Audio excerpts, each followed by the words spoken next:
At lunch, my son-in-law called me useless. Margaret Ellis, retired founder and mother-in-law for 25 years, simply smiled over her coffee cup. Jason, the man whose wedding toast I once paid for, leaned back in his chair like he'd won an argument. By morning, the HR director would have his transfer paperwork ready from corner office to mailroom. I'd been both investor and in-law, now I was the boss he'd underestimated. And when the memo with my signature landed on his desk, Jason finally understood who'd been signing his paychecks all along. I'm curious, where in the world are you joining us from?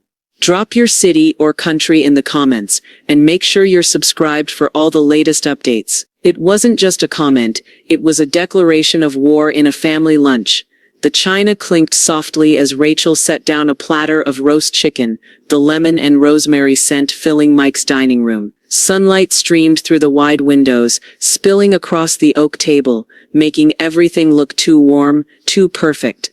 I'd brought a homemade pie, my contribution, though Rachel had waved it off earlier with, "Oh, we've got dessert covered." So it sat cooling on the counter, untouched. Mike was making small talk about his latest project, his fork tapping idly against his plate between bites. Rachel leaned over him to refill his glass, her gold bracelet catching the light. "So," she said, voice honey sweet but sharp underneath, "how's retirement treating you, Eleanor?" I smiled, keeping it light. "It's quieter than I expected." Rachel's lips curved, but it wasn't a smile, it was a smirk. "Quieter. Right. I guess that makes sense. You're just useless now, aren't you?" The fork in my hand stilled, my mind blanked for a second, as if the word had knocked the air right out of me. Mike's eyes flickered, guilt, discomfort, but he didn't look up from his plate. I laughed once, a small brittle sound. "Excuse me?" She was already ladling potatoes onto her own plate. "Oh, I didn't mean it like that. I just mean, you've done your part. Time to step aside and let the younger ones take over, you know?"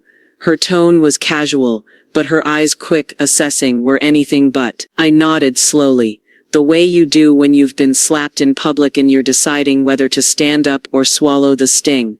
The conversation shifted. Mike started talking about the rising property taxes, but the words kept circling in my mind like a wasp that refused to leave the room. Useless. I'd been many things in my life, wife, mother, partner in building a business from the ground up. I'd worked 18-hour days beside my husband John, through good years and bad, keeping the lights on when other companies folded. Useless had never been one of them. Rachel chattered about a new restaurant opening downtown, and Mike nodded along. I kept my hands busy, cutting meat, arranging carrots, but I barely tasted anything. When I finally excused myself to the kitchen, my hands were trembling. The pie sat there, glossy with sugar crystals, smelling of cinnamon. A comfort food I suddenly couldn't imagine eating.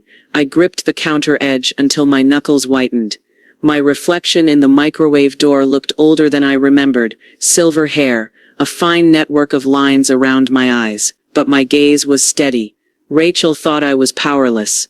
She had no idea. My late husband had been the face of our company, but the paperwork, the real ownership had always been mine. John had trusted me implicitly, set up the trust to ensure that if anything happened, I would hold the reins. For years I'd stayed in the background, letting Mike handle day-to-day operations. It was easier that way, but I'd never relinquished control, and they didn't know. I pulled my phone from my bag, the screen lighting up in my palm. My lawyer's name sat near the top of my recent call. For a moment I just stared at it, feeling the low steady hum of something I hadn't felt in a long time, resolve. Then I typed, each word deliberate, each letter like a chess piece moving into place. "It's time. Let's talk about the company." I slipped the phone back into my purse and returned to the table. Rachel was laughing about something on her phone. Mike was pouring more wine. I smiled as I sat down. The kind of smile that doesn't reach your eyes. They didn't notice the change in me. Eleanor sends a text to her lawyer. "It's time. Let's talk about the company." The words echoed in my mind. Step aside. But they didn't know I was already in charge. The morning after that lunch, I sat at my kitchen table with a cup of black coffee and the folder my lawyer had couriered over. The house was quiet, save for the faint hum of the refrigerator. Outside, the maple tree in the yard was shedding the last of its leaves, slow, deliberate, unapologetic. I flipped through the papers I'd kept tucked away for years. There it was, in black ink, the trust John had created.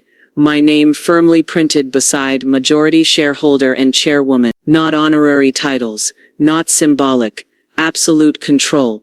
Rachel's words from yesterday replayed, not in her casual tone, but in their true form, a dismissal. Step aside. You're done here.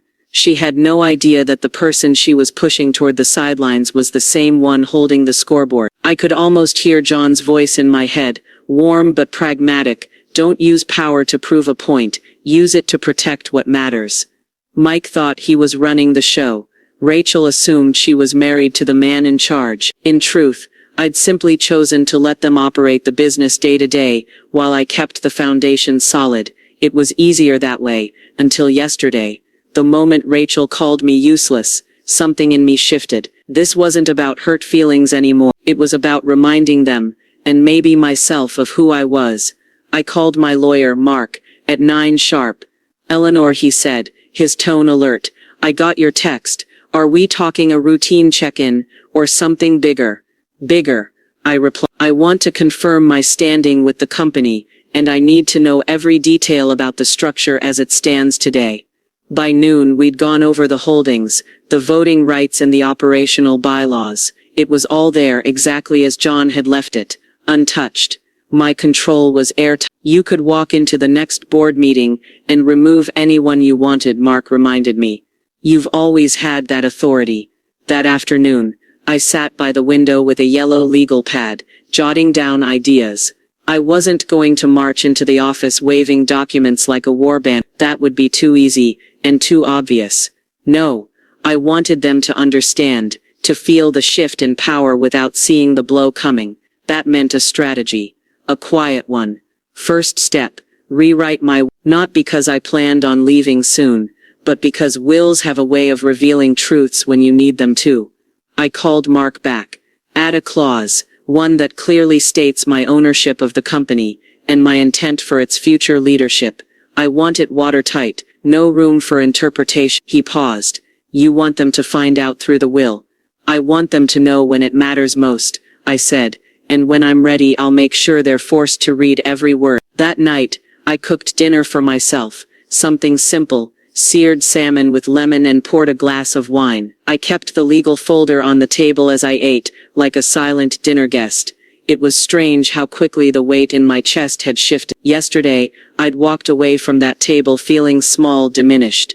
Today, I felt taller, steadier. I thought of Rachel's smug smile, the way Mike had avoided my eyes, and I almost pitied them.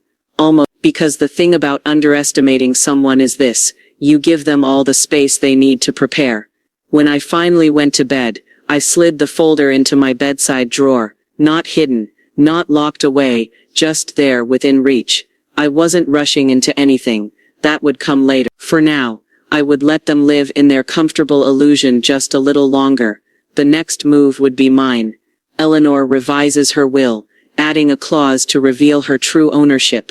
I didn't just have assets, I had authority, and I was about to use. The next morning, I drove into town with the folder riding shotgun beside me. The November air was crisp enough to sting my cheeks, but it only sharpened my focus. My first stop wasn't the office, it was the bank. The branch manager, a man who'd known John and me for decades, greeted me warmly. Eleanor, been a while. What can I do for you? I'd like to review the trust accounts, I said, keeping my voice calm but deliberate. An hour later, I had printouts of every account, every dividend, every rental property tied to the company. The numbers didn't just look good, they'd grown far beyond what even I'd anticipated. The commercial real estate alone had appreciated enough to buy and sell Mike and Rachel's suburban palace 3 times over. And that palace? Technically it was mine. The deed had always been in the company's name, which meant under the trust it was under mine. I drove past their house on the way home. The driveway was empty. Rachel's SUV gone, Mike's sports sedan not in sight. I slowed just enough to glance at the manicured hedges, the oversized wreath already hanging on the door. They were living well. My definition of well. For years I'd let it be, let them enjoy it. But now I saw it for what it was. Borrowed privilege. That afternoon, I met with a financial advisor I trusted implicitly. We sat in her office, the blinds half closed against the setting sun. Everything is in place, she told me after reviewing the documents. If you wanted to shift assets, tighten access, you could do it in a week. Not yet, I said. But I want the groundwork ready. That night I pulled a fresh sheet of paper from my desk drawer and began drafting something I hadn't written in years. A personal statement, not for a boardroom or an investor. This was for Mike and Rachel. It wasn't angry. It wasn't even confrontational. It was factual. Bullet points, clean lines, my role as majority shareholder, the structure of the trust, the fact that every property, every major asset was under my direct authority. I ended it with a single sentence. I've allowed you both to grow complacent. It's time to shift the power dynamic. I tucked the letter into a plain envelope. Unsealed, I wanted the freedom to change it, refine it. It wasn't for today. It was for the moment when their complacency finally turned into something more dangerous. Because it would. People like Rachel didn't stop at one insult. The following day, I stopped by the company offices under the pretense of checking in. Mike was in a meeting, so I wandered through the open plan floor, greeting employees who still remembered me from the early days. There was warmth in their smiles, respect in their eyes. It was subtle, but I caught something else too, a shift in their tone when they spoke about recent decisions. It was clear that Rachel's influence had bled into areas where it didn't belong. I left with a clearer picture. They thought they were steering the ship, but half the crew still looked to me. That evening I sat on my porch with a mug of tea, watching the lights flicker on in the neighborhood. I thought about John, about the years we'd spent building something from nothing, about the nights we'd eaten takeout on the warehouse floor, because payroll came first. Rachel could call me useless all she wanted. Mike could pretend my role was symbolic. The truth was, I could dismantle their world with a signature. And maybe, just maybe, I was getting ready to. Eleanor makes the decision. She'll confront Rachel directly at the next family dinner. I didn't need to yell. I just needed to speak the truth. The table gleamed under the soft glow of the chandelier, polished silverware, linen napkins folded into sharp peaks, a bottle of Bordeaux breathing between us. I'd chosen a neutral setting, a quiet bistro downtown, where the booths offered privacy but not secrecy. Mike sat at the end, scrolling through his phone between sips of water. Rachel, across from me, looked relaxed in that careless way people do when they think they own the room. She complimented the menu, made a small fuss about the truffle risotto. I let them talk about the weather, about Mike's golf game, about the latest boutique hotel opening. I didn't rush. The kind of reveal I had planned didn't need volume. It needed timing. When our entrees arrived, I leaned forward slightly. "Rachel," I said lightly, "do you know what I really own?" She laughed, quick and dismissive. "You've never been involved in the business, Eleanor. You just let Mike run it." I murmured, reaching into my bag. "That's one way to look at it." I slid a thick manila folder across the table, its weight deliberate. Inside, the trust documents, shareholder agreements, property deeds. The truth in black ink. Rachel hesitated, fork midair. "What is this?" "Proof," I said, my tone even. "That I don't just own part of the company, I own the company. Every property, every asset, including the house you live in." Her smirk faltered, just for a moment, but I caught it. Mike set down his fork, glancing between us. Rachel opened the folder, flipping through the pages with an increasing stiffness in her shoulders. Her eyes skimmed the signatures, the dates, the stamps of notaries long gone. "You're joking," she said, but the edge in her voice betrayed her. "I've never joked about my life's work," I replied.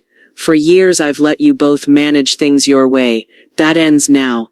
Mike cleared his throat, shifting in his seat. "Mom, I don't understand." "Yes, you do. I interrupted gently, without looking away from Rachel. You've known deep down, you just didn't want to admit it.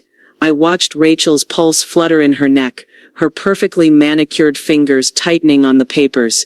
She looked like she wanted to argue, to find some loophole she could latch onto, but the documents didn't lie. I've made some decisions, I continued, my voice still calm, almost conversational. The company's direction is changing, priorities are changing, and so is the way certain entitlements are handled. Rachel's fork clinked against her plate. Entitlements. Yes, the ones you've been treating as if they were permanent. There was a silence then, not awkward, but charged, the kind where everyone at the table knows the next words will leave a mark. Mike reached for his phone again, almost reflexively, but then froze. A buzz echoed against the wood. An incoming notification. He glanced at the screen, and his expression shifted in real time, from annoyance to something else entirely. He went pale. What is it? Rachel asked. Mike didn't answer right away. Instead, he slowly set the phone down. Screen up. From where I sat, I could see enough the subject line from the HR department. Urgent. Rachel, still holding the documents, finally looked up at me. What have you done? I smiled faintly. I've just told the truth, Rachel. And I think you're starting to understand what that means. Mike's phone buzzes. An urgent notification from his HR department. I didn't just control the company, I controlled the narrative. Mike's thumb hovered over his phone screen, his face unreadable except for the tight line of his jaw. Rachel leaned toward him, impatient. Mike, what is it? She pressed, her voice just a shade too sharp. He finally spoke, low and clipped. There's been a change in leadership, announced company-wide. I sipped my wine. Ah yes, that would be my email. Rachel's eyes narrowed. You sent what did you send? Clarity, I said, keeping my tone even. A message to the board, the executives and every employee, letting them know I've stepped into my rightful role as acting CEO. Mike set his phone down, like it weighed 100 pounds. Mom, you could have talked to me first. I've tried talking, I replied, but talking got me called useless over lunch. Action seemed more appropriate. Rachel gave a short, incredulous laugh. You can't just walk in and take over. I'm not walking in. I cut in. I never let. Rachel opened her mouth to argue, but I lifted my hand slightly, a subtle signal I'd used for years in boardrooms to silence the noise. I have full voting rights. I'm the majority shareholder, and I've already spoken to the department heads about restructuring priorities. That includes accountability measures. I leaned back. Entitlement is no longer part of the budget. For a moment, no one spoke. The hum of the restaurant around us felt distant, muted. Finally, Mike rubbed his forehead. What exactly does this mean for me? It means you keep your position if you can adapt to new expectations. I said. Results matter. Transparency matters, and any decision you make will now cross my desk before it's implemented. Rachel's face flushed a blotchy red, and you, I said softly, have no official role in the company. That ends any influence you've been exerting behind the scenes. She sat back, arms crossed, but her eyes flicked to the folder still on the table. I knew that look. She was already scanning for weaknesses, for angle. Eleanor, Mike began, his voice strained. You're making this personal. Of course it's personal, I replied. It's my name, my legacy, and I've watched it be treated like a disposable asset. That ends now. Rachel tried one last time. You think you can just rewrite the rules? I smiled. I don't have to rewrite them. I wrote them in the first place. The conversation ended there, not with an explosion, but with the quiet understanding that the ground beneath them had shifted. I left them at the table, the check already covered. Outside, the night air felt crisp, almost electric. On the drive home, I dictated a quick memo to my assistant. Effective immediately. Leadership will undergo review. Performance will determine position stability. The era of silent oversight is over. It wasn't just a declaration of authority. It was the first chapter in a new narrative. One where I wasn't waiting to be respected. I was taking the respect I'd earned. The next morning, The company buzzed with my announcement. Emails poured in, congratulations from old colleagues, messages of relief from employees who'd long resented Rachel's interference, cautious but respectful notes from board members.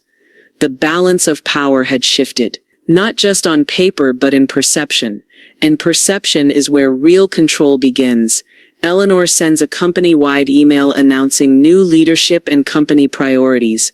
The shift had begun, but the battle was far from over. The email went out at 6:03 a.m. sharp, my timing intentional. Most employees would see it as their first order of business. By 9:15, my inbox was stacked with replies. Some were short and formal, others almost giddy.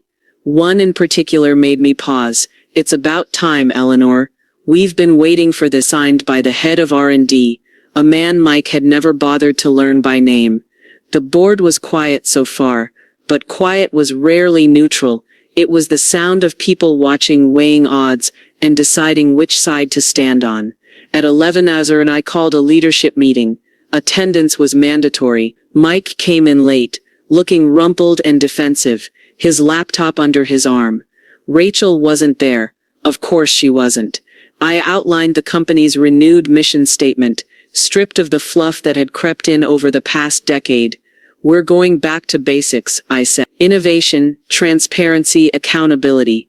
Every department will submit a quarterly report. Bonuses will be tied to actual performance, not tenure or relationships.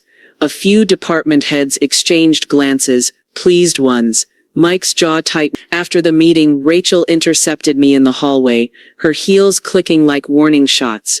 You're making a mistake, she said without preamble. I raised an eyebrow. By leading the company I own? You don't know what you're doing, Eleanor. This isn't the 80s. Business has changed. I gave her a thin smile. I've been doing this for years, Rachel. Quietly. You just didn't notice. Her gaze sharpened, searching for cracks. People won't follow you for long. Then I guess we'll see, I replied, walking past her toward my office. I didn't bother looking back. That afternoon, I reviewed the company's Q3 numbers. The fundamentals were strong, but there were unnecessary expenses, lavish perks that had Rachel's fingerprints all over them. Company paid spa retreats, networking trips that coincidentally lined up with Fashion Week. I circled each line item in red. By 5 Azard, my assistant had a memo ready to distribute. Effective immediately, all discretionary spending requires my written approval. I knew Rachel wouldn't take it lying down. Sure enough, that evening my phone buzzed with a text from a board member I trusted. Rachel's asking for coffee, wants to discuss leadership direction. A polite way of saying she was already shopping for votes. I closed my laptop for the night, feeling the familiar mix of adrenaline and calculation that came before a real fight. Rachel thought she was in a game of influence. She didn't understand yet. This wasn't about influence anymore. It was about ownership. Rachel secretly reaches out to one of the board members, asking for a secret vote of no confidence in Eleanor. I knew Rachel would play dirty, but I didn't expect this. The boardroom smelled faintly of espresso and printer toner, that sterile mix of urgency and formality. 12 leather chairs lined the polished mahogany table, and every one of them was occupied when I walked in. Mike sat near the middle, tapping a pen against his notepad like a nervous tell. Rachel had chosen a seat close to the far end, next to two of the newer board members, one of whom wouldn't meet my eyes. I could read the setup from the doorway. She'd been working the room before I even arrived. Shall we begin? I said, sliding my folder of notes onto the table. The chairman nodded, his expression neutral. We've had some concerns raised regarding recent leadership changes. Translation, Rachel had been talking. I stood without opening my folder. Before we get into concerns, I'd like to lay out the direction this company is taking under my leadership. I outlined the new vision, focused growth, ethical sourcing, streamlined operation. I spoke about our people, our reputation, and how the company's strength was rooted in clarity of purpose. As I spoke, I caught movement in my peripheral vision. Rachel leaning toward the new board member, whispering something behind her hand. When I finished, I let the silence work for me. Questions? I asked. Rachel pounced. Yes. What makes you think you can run a modern company after being out of the loop for so long? I met her gaze evenly. I've been the majority shareholder and silent leader for over a decade. Every major contract, every acquisition, my signature's been on it. If I was out of the loop, so was the company. A few heads nodded. Rachel tried again. It's not about the past. It's about the future. We need leadership that's connected, relevant, forward-thinking. Then you should be relieved, I said smoothly. Because my track record proves I can adapt without compromising our values. That's what keeps a business alive, Rachel. Not chasing trends, but building a foundation so solid it doesn't crack under pressure. The chairman cleared his throat. Let's move to the vote. I knew then Rachel had pushed for this moment. Her confidence was visible in the slight lift of her chin. But as the votes came in, one by one, her posture changed. In favor of retaining Eleanor as CEO, hands rose 1, 2, then more. 5, 6, 7. Rachel's allies hesitated, glancing toward the rest of the table, before slowly raising their hands too.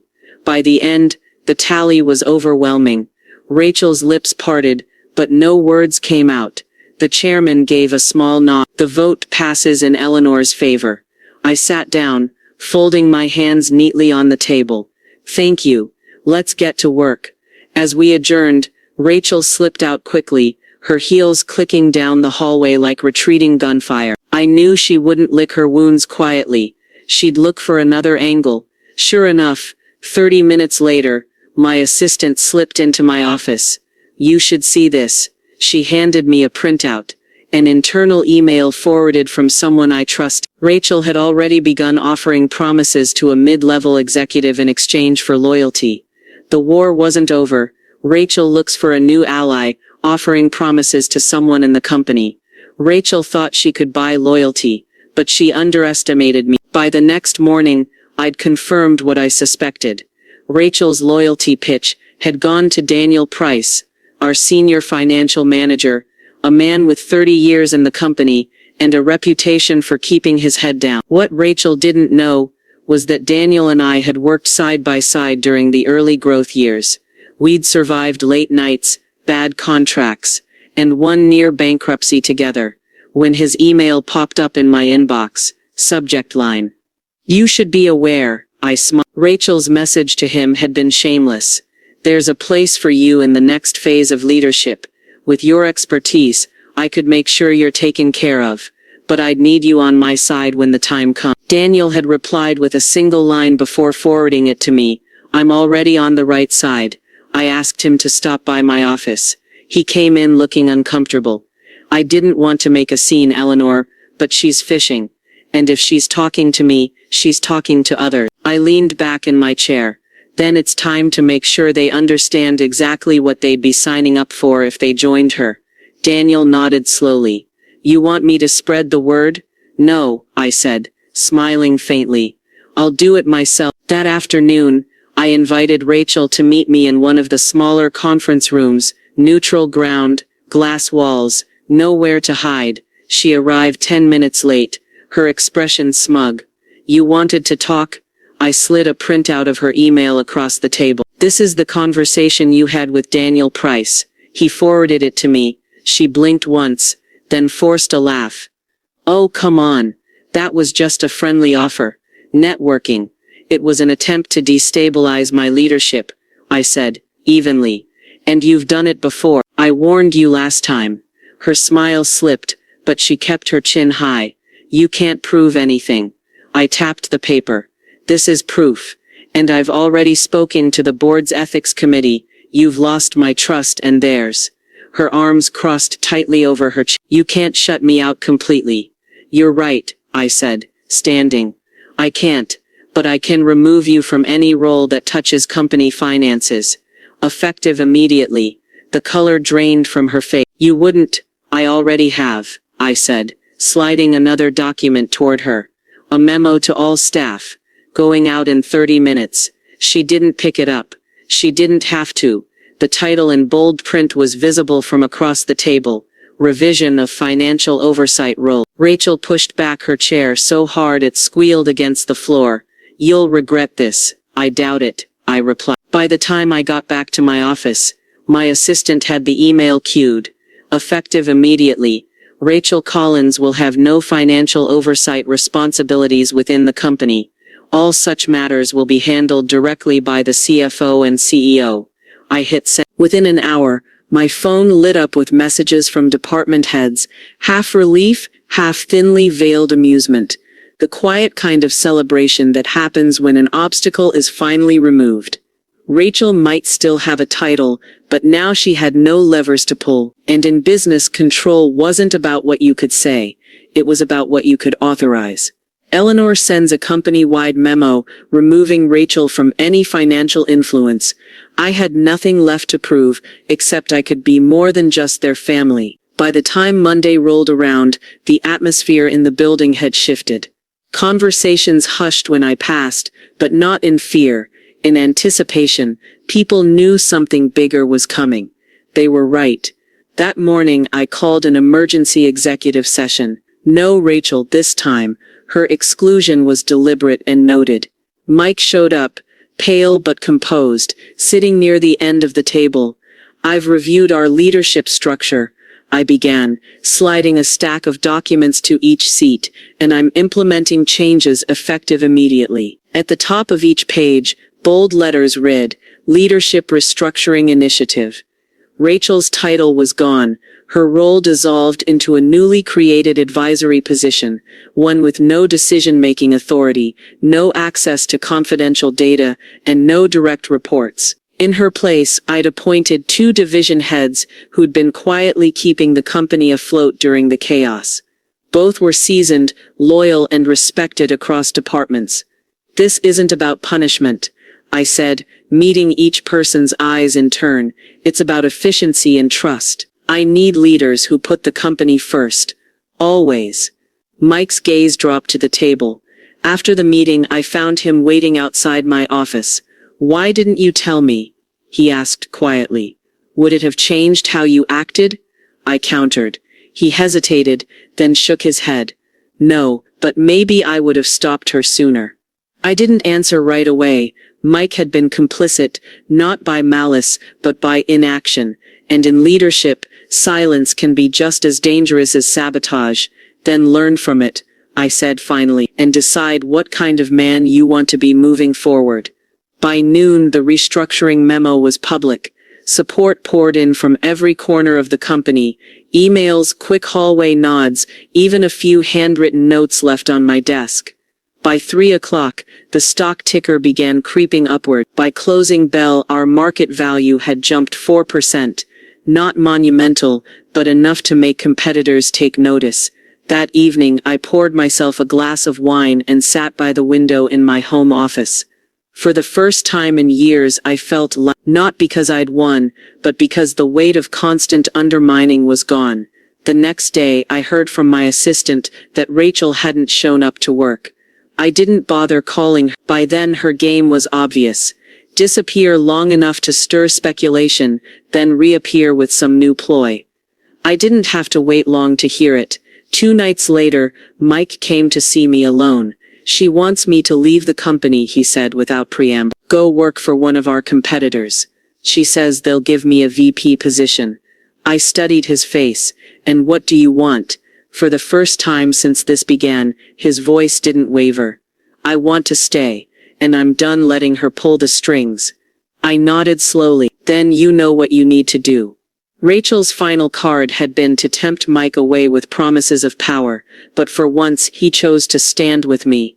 Mike stands up to Rachel for the first time, saying, "I'm done with your game." Mike's choice wasn't just about his job, it was about his loyalty.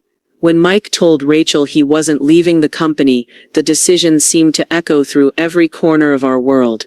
It was the kind of choice that couldn't be taken back, a line drawn in permanent ink. I hadn't been in the room when he said it, but I could see it in the way he walked into headquarters the next morning, shoulders squared, gaze steady, as if a weight had shifted from his back to his hands. The building felt different too. Conversations in the hall paused when he passed. Not in judgment this time, but in curiosity. People had seen him stand beside Rachel for years, even when her choices hurt the company. Now they were watching to see if he meant what his silence had promised. Before lunch, he appeared in my office doorway, hands in his pockets, wearing the expression of a man testing unfamiliar ground. "I want to help fix what we broke," he said. "No defensiveness, no excuses." I motioned to the chair across from me. "Then sit down, we've got work to do." That afternoon, I brought him into a meeting with the division heads. It was tense at first. They weren't sure if he was there as an observer or as a shadow of the old order. But Mike didn't hide behind me. He listened, asked questions without arrogance, even scribbled down notes like someone eager to understand rather than command. The nods he earned by the end weren't forced. They were genuine acknowledgments of a man trying to repair trust he'd once taken for granted. Rachel, meanwhile, had gone silent. No visits to the office, no late-night strategy emails, not even a text to Mike. Her absence was a void that everyone noticed but no one named. 2 days later, her resignation appeared in my inbox. 3 curt sentences, stripped of any sentiment. Mike read it at his desk, then came to me. "I can't fix her choices," he admitted quietly, "but I can take responsibility for mine." "You can," I said, leaning back in my chair. "And you can decide what kind of leader you'll be without her influence." The following weeks were a study in careful rebuilding. Together we untangled projects Rachel had claimed but never completed, reassigned teams that had been caught in the crossfire of her ambition, and repaired partnerships she'd strained. Bit by bit, the tension in the building loosened, replaced by the hum of forward motion. One Friday afternoon, as sunlight pooled across the conference table, Mike closed a folder and looked up at me. "You've always been more than just my mother-in-law," he said. "I see that now. You've been holding this together longer than I ever realized." I didn't let the warmth in his words soften me too much. "Then don't waste what we've built." Because that was the truth. We weren't just fixing a company. We were setting a course that would decide whether our family and our business could survive without the toxicity that had nearly undone them both. That night, when I locked my office and stepped into the crisp evening air, I felt something I hadn't in years. The quiet, steady satisfaction of knowing that the future was being shaped not just by my hands, but by someone who finally understood the weight of carrying it. As I started my car, my phone buzzed with an international number I hadn't seen in years, a voice from my past, ready to offer an opportunity that could change everything. She never saw it coming, but my success was inevitable. The voice on the phone belonged to David Langston, an old friend of John's, and one of the sharpest investors I'd ever met. We hadn't spoken in more than a decade, yet he still remembered the work I'd done in the early years, the deals I'd closed before anyone took me seriously. "I've been watching your company," he said, his tone warm but measured. "You've made bold moves, Eleanor. I think you're ready for something bigger." That's how the idea of an international partnership began. Not in a glossy conference room, but with a call taken in my driveway as the sun set behind me. Within a month, I was in New York, sitting across from David in a corner suite that overlooked the skyline. We talked numbers, market projections, and the kind of global expansion that could double the company's reach in under 3 years. I could feel the old excitement pulsing in my veins, the thrill of building something, not just saving it. When I returned, Mike was waiting at my office, eager to hear the details. His support wasn't lip service. He'd been in the trenches with me long enough now to understand what was at stake. "I want to help run this," he said. "I think I'm ready." I studied him for a moment, then handed him a copy of the preliminary proposal. "Then prove it. Every line, every figure, learn it inside out. If we do this, there's no room for hesitation." Over the next several weeks, the company shifted into a higher gear. We restructured departments for efficiency, hired specialists in logistics and foreign trade, and started building connections in Europe and Asia. I could see Mike growing into his role, not the reluctant leader I'd once doubted, but someone who could handle pressure without breaking. Rachel, meanwhile, had been reduced to a shadow in our world. Word had it, she was trying to start her own consultancy, but without the network and credibility she'd relied on from us, she was struggling. I didn't gloat. I didn't need to. The official signing of the international deal was held in our boardroom, the long table gleaming under recessed lighting. Cameras flashed, contracts were passed, and when the ink dried, we'd officially entered a new chapter. That night, I sat in my study with a glass of Merlot, scrolling through the company's updated projections.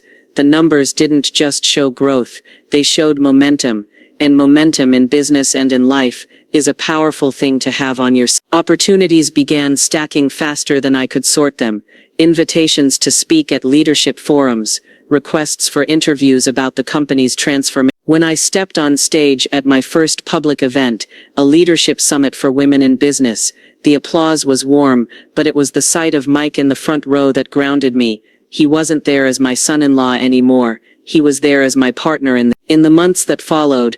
I began investing in young entrepreneurs. Some came from nothing but an idea and a stubborn will to see it through. I mentored them, not just in strategy, but in the kind of ethical leadership that had saved our company from the brink. Late one evening, as the office emptied and the city lights blinked on outside my window, I thought about Rachel's old words, that I should step aside. I almost laughed. Stepping aside had never been the problem. It was knowing when to step forward again that made the difference. My phone buzzed with an email from an unfamiliar address. Subject line, acquisition proposal. Someone out there wanted to buy everything I had built. I didn't need their approval. I had everything I needed to succeed. The acquisition proposal was aggressive. More money than I'd ever seen in one place. The kind of figure that could make a person's knees buckle. But it wasn't the number that mattered to me, it was the intent. They didn't just want the company. They wanted the movement I'd built, the credibility I'd earned, the vision that had carried us through the ugliest years. I closed the email without replying. If they wanted to talk, they could wait. I had a keynote speech to give. The entrepreneurial summit was held in a glass-walled conference center that overlooked the city. Rows of chairs filled with women from every corner of the business world. CEOs, startup founders, young interns with more drive than experience. The air hummed with ambition. Mike and several key members of our team took seats in the front row, their presence steadying me. Even Rachel was there, standing at the back, arms folded, her expression unreadable. When they called my name, I walked on stage to warm applause. I let the room settle, every eye fixed on me. Leadership, I began, isn't about power, it's about purpose. Power is a moment, purpose lasts. I told them the truth, not the glossy version people like to package for people. I spoke about the betrayal, the restructuring, the hard choices that made me enemies in the short term, but saved us in the long run. I told them that trust is a currency no amount of capital can replace. Faces leaned forward in the crowd. Pens scratched no. Somewhere in the back, Rachel shifted her stance, though she never took her eyes off me. I ended with a simple line. You don't need anyone's permission to lead. You just need the courage to take the first step and the discipline to keep walking when it gets hard. The applause was immediate, not polite, but genuine, loud enough to fill the high ceilings and roll back toward me like a wave. As I stepped off the stage, hands reached out to shake mine. Young women thanked me for telling the truth, for giving them something real to hold on to. Mike met me at the bottom of the steps. You killed it, he said, grinning in a way I hadn't seen in years. Rachel was already gone. She hadn't stayed for the handshakes or the congratulations. But I noticed she'd listened to every word, and maybe, just maybe, some part of it had landed. That evening, I returned to my office and reopened the acquisition email. I typed a short reply.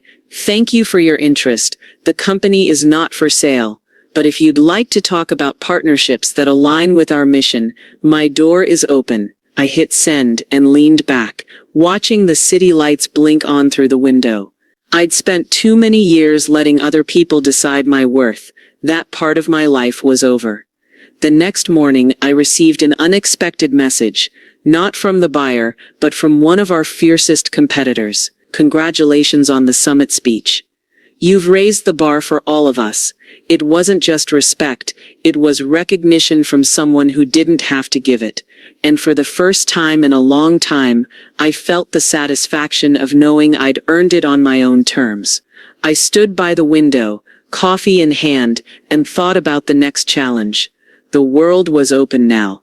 Mine for the taking. Not everything needs to be said, but everything can be made real. The morning after the summit, the office felt lighter, as if the walls themselves had absorbed the applause and approval from the night before. I wasn't chasing validation anymore, but I couldn't ignore the ripple effect my words had left behind. People moved with a little more confidence, spoke with a little more certainty. I'd been turning over an idea for months, something beyond the company, something that would outlast my tenure. The vision was clear. A nonprofit dedicated to supporting women in business, not with empty slogans, but with real tools, mentorship, funding, and access to the networks that too often stayed locked away. That week, I made it official. The Eleanor Grant Foundation was born. Mike was the first to offer his help. He stood in my office doorway, holding a folder thick with preliminary research. "I've been thinking about how this could tie into the company," he said. "We could make it a family initiative, real impact, lasting legacy." I studied him for a long moment. His voice carried none of the hesitation it once had. "If you're serious, you're in," I told him. And he was. We worked side by side, building the foundation's mission statement, setting up advisory boards, and reaching out to potential partners. The momentum was intoxicating. The company thrived, our market position stronger than ever, while the foundation became a parallel force for good. The first official event was held in the same conference center where I'd given my summit speech. Women from every stage of business life came together, sharing their stories and resources. It wasn't about competition, it was about building something bigger than ourselves. Rachel reached out not long after. Her email was surprisingly short. "I've heard about the foundation. I want to talk about business development." I read it twice, wondering if it was an olive branch or another chess move. I decided it didn't matter. I replied warmly, inviting her to meet in person. When we sat across from each other at a quiet cafe, I saw something in her I hadn't seen before. Not the sharp-edged ambition, but something more fragile. She didn't ask for favors, and she didn't offer apology. She simply asked questions about the work, about how I'd built trust with so many women in such a short time. I answered honestly, but I also made my terms clear. This foundation isn't about power, Rachel. It's about purpose. If you want to be part of it, you'll need to understand the difference. She nodded, and for once didn't push. Weeks turned into months, and the foundation's reach grew faster than I'd imagined. Grants went to women starting businesses in small towns, to single mothers launching online ventures, to ambitious graduates breaking into industries that had long shut them out. At night when the office emptied and the city lights glittered, I'd sit back in my chair and think about how far we'd come. The company was strong. The foundation was thriving, and for the first time I felt like I was building something that couldn't be taken away, not by family politics, not by boardroom coups. Mike dropped by my office one evening with a glass of wine and a grin. "You know," he said, "you've changed the whole definition of what this family stands for." I raised my glass to his, and we're just getting started. I didn't need anyone's approval anymore, only the quiet certainty that I was on the right path. And for the first time, I wondered just how far it could take me. I didn't just change the business, I changed what it meant to lead. By the time the Eleanor Grant Foundation was celebrating its first anniversary, the company had undergone a transformation I could feel in every hallway, in every conversation. What had once been a family business defined by quiet survival was now a global social enterprise, and it carried my fingerprints in every decision, every handshake, every risk taken. The expansion into Europe had gone smoother than anyone predicted. Asia was more challenging, but the doors were opening.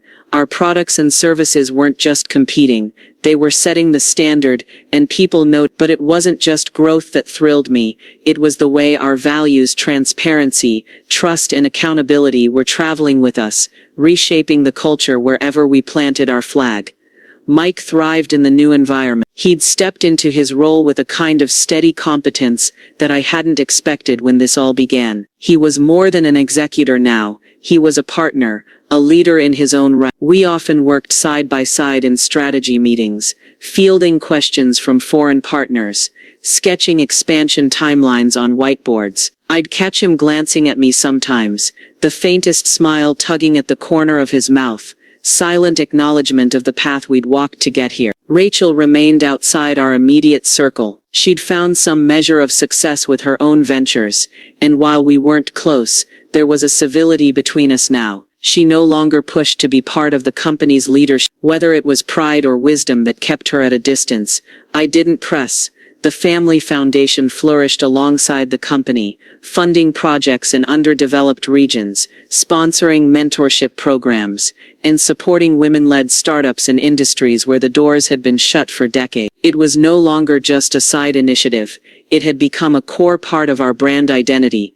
The moment that marked the shift from influence to true power came on a crisp autumn evening in Manhattan. I was seated at a round table in a ballroom draped in gold and ivory, the chandeliers throwing warm light over the crowd. It was the International Business Ethics Awards, and our company had been nominated for Outstanding Global Impact. I told myself it didn't matter whether we won, that the work spoke for itself, but when the host read our name, the room erupted in applause that felt personal.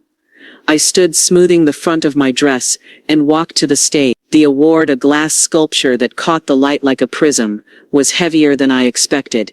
"Thank you," I began, the microphone picking up the low hum of my voice. "This isn't just about a company. It's about an idea that leadership can be both profitable and principled, that you can expand your reach without abandoning your values, that you can win without leaving people behind." The applause was warm, steady, the kind that didn't fade too quickly. As I looked out over the sea of faces, partners, competitors, critics, I realized this was the third act of my life. The years of surviving, the battles to prove myself, the push and pull of family politics, they had all been leading here. When I stepped down from the stage, Mike met me at the bottom of the stairs. "You didn't just win an award tonight," he said quietly. "You proved the whole damn world wrong." I smiled, but my eyes were already on the doors leading out to the balcony. The night air was sharp against my skin. When I stepped outside, the city spread beneath me in a quilt of light. This wasn't the end.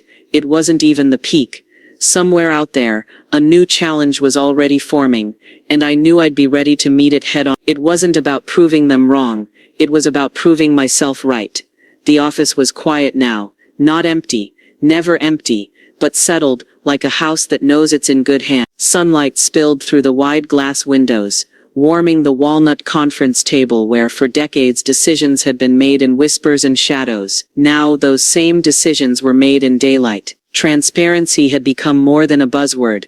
It was the spine of the company. I had stepped back from the grind of daily operations, not because I was tired, but because I'd finally built something that could run without me. And that, more than the awards or the headlines, was my real victory. Mike had grown into a leader who didn't need my guidance every step of the way. Watching him work now, confident, deliberate, unshaken, I saw flashes of his father, but with something more. He'd found his own way of leading, and it was rooted in the same principles we'd fought to protect. His children had started showing up at the office not as interns for the sake of resume padding, but as eager learners. I'd seen them in meetings, scribbling notes, asking questions, making mistakes, and owning them. That was the inheritance I wanted to leave them, not just the company, but the courage to stand by their decision. Rachel had changed too in her own way. She never became part of the company again, but she'd built a modest business of her own. Every so often I'd get a short email from her,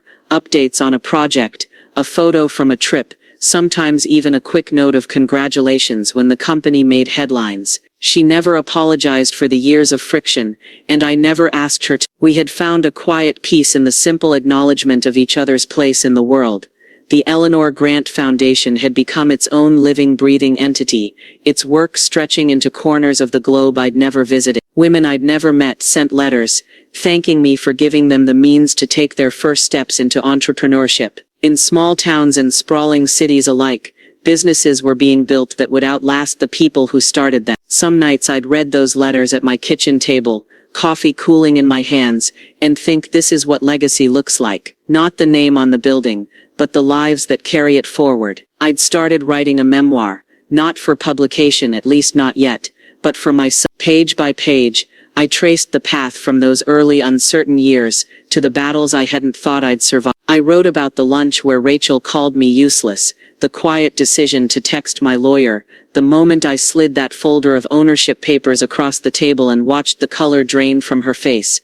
I didn't write it to relive the victory. I wrote it to remember the cost and to remind myself that I'd paid it willingly. On the final page I wrote, "This was never about them. It was always about me." I closed the notebook, pressing my palm to the cover as if sealing it shut. Outside my window, the city moved as it always had. Taxis in a rush, pedestrians chasing the next light, the hum of life continuing whether you were ready for it or not. That afternoon, I visited the Foundation's headquarters for the first time in months. The lobby buzzed with energy, mentors greeting new participants, project boards covered with ideas and plans. One of the younger coordinators waved me over. "Do you have a minute?" she asked, holding out a folder. Inside was the profile of a small bakery run by two sisters in a rural town, funded entirely by one of our grants. They'd doubled their staff in 6 months, opened a second location, and started offering training to local teens. I smiled as I handed the folder back. "That," I said, "is the point." That night, I stood on my balcony with a glass of wine, the air cool against my skin, the city stretching out below me. I thought about the battles, the wins, the scars, and for the first time I didn't feel like I was standing on top of a mountain. I felt like I was part of the horizon, expansive, endless, still reaching forward. I breathed in the night air and let it out slowly, knowing my legacy wasn't just built, it was alive.